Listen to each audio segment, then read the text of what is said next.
Pandian store சீரியலில் அடுத்த வர எபிசோடில் நம்ம கதிர் இருந்துட்டு கோமதி கிட்ட போயிட்டு, அம்மா நீ இப்போவே அப்பா கிட்ட போய் பேசுமா, இதுதான் சரியான சந்தர்ப்பம், நம்ம எல்லாரும் குடும்பத்தோட அப்பத்தோட பிறந்தநாளுக்கு போயிட்டு வந்துடலாம் அப்படின்ற மாதிரி வந்து சொல்கிறாங்க.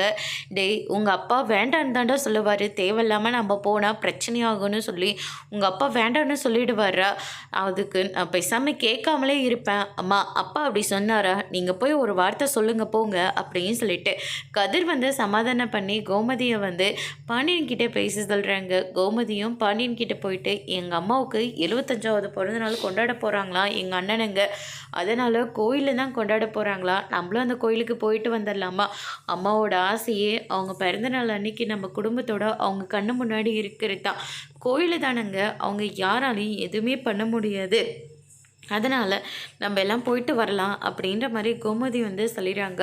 சரி கோமதி, நீ ஆசைப்பட்டு இது வரைக்கும் நீ எதுவுமே கேட்டது கிடையாது, இந்த ஒரு விஷயம் தானே கேட்குற, சரி பரவாயில்ல, அத்தையோட ஆசையும் நிறைவேற்றின மாதிரி இருக்கும்ல, நம்ம எல்லாருமே போகலாம் அப்படின்ற மாதிரி சொல்கிறாங்க. எல்லாரும் வெறுங்கலத்தோடலாம் போக முடியாது, பேங்க்கில் லாக்கரில் இருக்கிற எல்லா நகையும் எடுத்துகிட்டு வந்துடு அப்படின்ற மாதிரி சொல்கிறாங்க. சரிங்க, நான் காலையிலே போயிட்டு பேங்க் லாக்கரில் இருக்கிற நகையை எடுத்துகிட்டு வந்துடுறான் அப்படின்னு சொல்லிட்டு கோமதி எல்லாம் கிளம்பி போகிறாங்க. அதுக்கு அடுத்ததான் அவங்கவுங்க நகையை எல்லாருக்கிட்டையும் வந்து கொடுத்துட்ருக்காங்க.